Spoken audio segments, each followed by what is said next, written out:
Welcome back. It's been 2 years since my daughter died. Her name was Delilah. She was 7. The accident wasn't complicated, just a moment of bad luck on a rainy night, a car sliding through a red light, and her life ended before it even really began.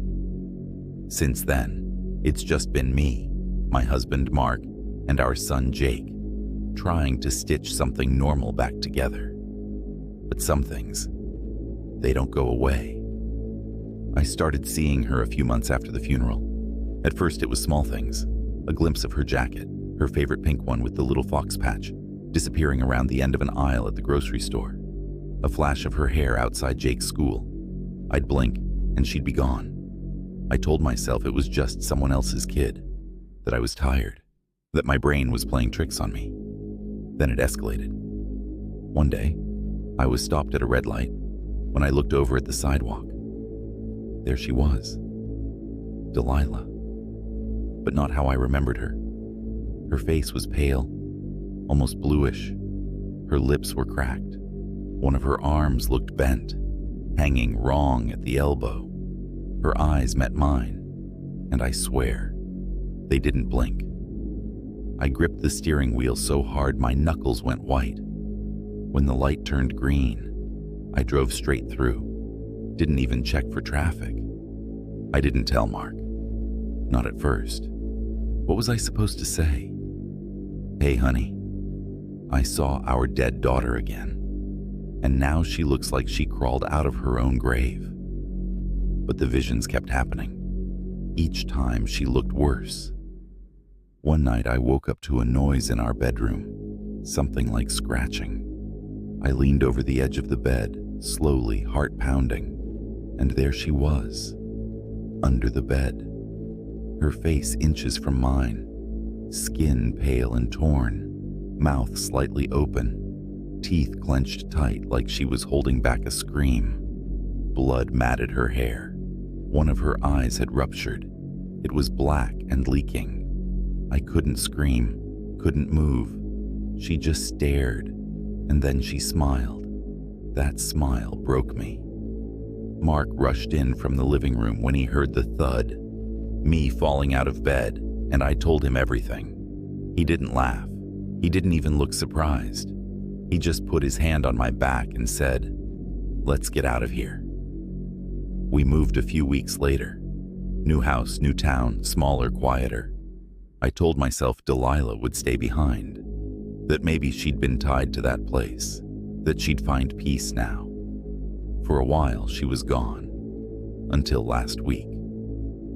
Jake came downstairs one night, said, "Mom, can you tell Delilah to stop standing in my room?" My blood ran cold. "What?" He shrugged. "She just stands by the door, doesn't talk, her neck's all weird." I didn't sleep that night. A few days later, I heard whispering in the kitchen. I followed it. It led me to the basement door. The whisper turned into soft crying. I opened the door, flicked on the light. Delilah was at the bottom of the stairs, bent, broken. Her legs twisted, one shoe missing. Her face was smeared in blood, her jaw slack and clicking slightly like it had come unhinged. She looked up at me. I slammed the door and locked it, but I still hear her, every night, scratching, whispering, waiting, because Delilah didn't die in that accident, not all the way. Something stayed behind, and whatever it is, it followed us. It's not my daughter anymore.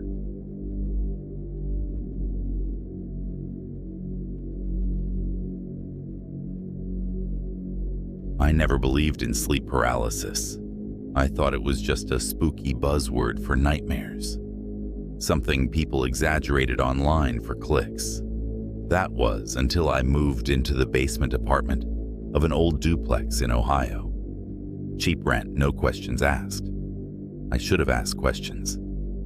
The first night there, I remember waking up, or at least I thought I was awake. My eyes were open. I could see the ceiling fan spinning slowly above me, blades creaking. but I couldn't move, couldn't scream. It felt like I was buried beneath 1,000 pounds of invisible sand. Then I saw it. A shadow. No shape, no face. It stood in the far corner of the room, soaking in the darkness like a blot of ink in water. I tried to scream. Nothing. My body wouldn't even twitch. It just stood there, as if it were watching me watch it. And then it was gone. When I could finally move, I gasped like I'd been underwater for hours. I brushed it off. Stress. Maybe the move. Maybe the cheap mattress. I had an early shift, so I chalked it up to a weird dream and got on with my day. But the next night, it came closer. Same paralysis, same oppressive weight, same black thing. Only this time, it was at the foot of my bed. No face, no breath, just standing there like it belonged. I swear, I felt it stare. Not in my eyes, in my bones. I remember tears running down my cheeks, unable to blink them away, my eyes locked open like I was being punished. This kept happening, every night. Each time it got a little closer. First the corner, then the foot of the bed, then beside me. The worst was when it stood over me, its head nearly touching the ceiling. It didn't speak. It didn't move. But I could feel something saying, "Don't look at it." That's the phrase that looped in my head like an echo I couldn't place. Over and over, like someone whispering from underneath my pillow. One night, I tried to fight it. I clenched my jaw and tried to will my hand to move. Just one finger. Something. Then it touched me. Only a fingertip, brushing my forehead like a parent checking for a fever. But it wasn't warm. It was empty. Like the absence of life itself pressed into my skin. I woke up the next morning with a bruise.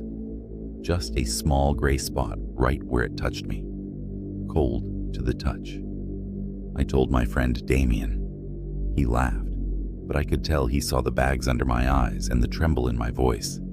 He offered to stay the night. I agreed. That night, I didn't get paralyzed. I didn't see it. Nothing happened. Damien slept soundly on the couch in my room, and for once, I got real sleep. I thought maybe the presence of another person broke the pattern, until I woke up and found Damien standing in the hallway, just standing, facing the wall. "Dame?" I called out. He didn't answer. He didn't even blink. I got up and walked over to him. His hands were twitching at his sides. His eyes were wide open, bloodshot. He whispered, "You looked at it, didn't you?" That's when I knew. It wasn't just a dream. Whatever it was, it lived in that room, fed on attention, recognition. I tried to leave, packed a bag, and booked a motel. That night, I locked the door, turned on every light, and sat upright in bed. Just as I began to drift off, I felt it again. The weight, the silence. I couldn't move. My mouth was open in a frozen scream, and in the corner of the motel room, it stood. Only this time, it had Damien's face. Bruised, stretched, as if something was wearing him like a mask. It crawled on the walls like gravity meant nothing. No sound. The lights exploded. I passed out. When I woke, I was in my car, parked outside the duplex. My bag was in the back seat. The motel key was gone. I haven't slept properly since. I see it in reflections, in corners, in the backseat mirror. And I know what it wants now. It wants me to look again. But I won't. Because the next time I do, I don't think I'll wake up.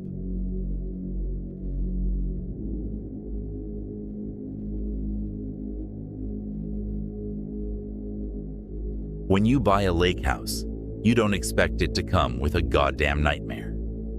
Me and my wife, Harper, had just gotten married in October and decided to move out of the city. We found this place, small 2-story cabin-style home, right on a private lake, surrounded by woods so dense you could barely see the neighboring houses unless you were on the water. It was perfect, peaceful, isolated. We both worked remotely, so moving somewhere like this was a great option. The first few days were exactly what we needed. Coffee on the deck in the mornings, bonfires at night, silence so thick it made your ears ring. It felt like we could finally breathe. It was about a week in. We were having wine on the couch, the big windows in the living room looking straight out at the lake. The moon was bright that night, casting everything in that kind of soft, silvery blue glow. I was mid-sentence when Harper went completely still. She raised her wine glass halfway to her lips, eyes locked on something outside. I followed her gaze. Across the lake, on the shore opposite ours, stood a woman. She was barefoot, in a long, soaked nightgown, the kind with frilly sleeves and buttons down the front. Her head was tilted downward, hair stringy and stuck to her face. We couldn't make out many details, but she didn't move. She just stood there, half in the water, half out. We watched for a solid minute. Then she slowly walked deeper into the lake. It was like she was sleepwalking, unbothered, drenched. The water reached her knees, then her waist, then her shoulders, and then she swam. Not like a casual swim. She cut through the water, arms out, face down, barely making ripples, fast as all hell. It made no sense. We got up and stepped back from the window. The lights in the living room were off, and for a second I wondered if she could see us. But then she disappeared beneath the surface. We waited. Nothing. No bubbles. No splash. Just still water again. Harper turned to me and said, "Tell me you saw that too." We tried to forget about it. One weird night. Probably a neighbor. Maybe someone drunk. Maybe even sleepwalking. But the next night, she was there again. Closer. Same nightgown. Same hair. But this time, she was standing dead center in the lake, facing our house, not moving. The moon reflected off the water around her like a frame. She was chest deep, arms down at her sides, head cocked slightly. We turned off the lights and stood behind the curtains. She didn't swim this time. She sank, just straight down, like someone pulling her by the ankles. On the third night, we didn't sit by the window. We closed all the blinds, but around midnight, we heard it. Wet footsteps on the back porch. We froze. Harper grabbed my hand. We didn't move. The footsteps stopped at the glass door, the one we forgot to lock. I turned, slow as hell, and looked through the crack in the curtain. She was standing on the porch, pressed up against the glass. Closer now, I could see her face. Her skin was waterlogged and pale, lips cracked, black veins stretching down her throat. Her eyes weren't angry or sad, just wide, like she was surprised. We slept with all the lights on. The next day, we tried to ask the nearest neighbor, half a mile through the woods, if they knew anything. The guy barely let us finish before shaking his head. "You saw her?" he asked. We nodded. He sighed. "She drowned out there years ago. I don't know how long ago. She was sleepwalking, apparently.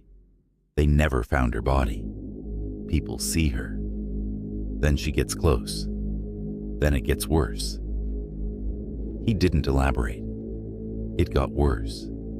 The lights started flickering randomly. Our bedroom window would be wide open in the morning, screen removed and leaning against the siding. There were puddles inside the house, on the stairs, by the fireplace. One morning, Harper found wet footprints on the ceiling. The fucking ceiling. She broke down crying. I wanted to leave, pack up, and get out. But the neighbor's words stuck with me. Then it gets worse. What if leaving made it worse? The final night we were packing. Screw it. Ghost or not, I wasn't risking our lives to ride it out. Harper was upstairs. I was in the kitchen taping boxes when I heard her scream. I bolted up the stairs. She was in the hallway, frozen, pointing into our bedroom. "She's in the corner," she whispered. I looked, and I swear to God, she was standing there, in the far corner, dripping wet, mouth hanging open, hair twisted around her face like seaweed. She didn't move. The air in the room was so cold I could see my breath. Harper and I didn't grab anything. We ran, out the front door, into the car. We didn't stop driving for 3 hours. We never went back. I don't even like looking at bodies of water now.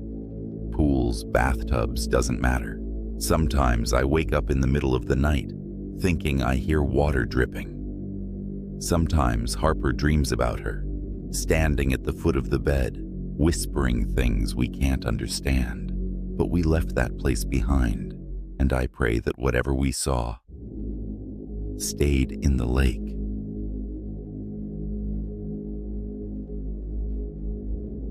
Thanks for listening.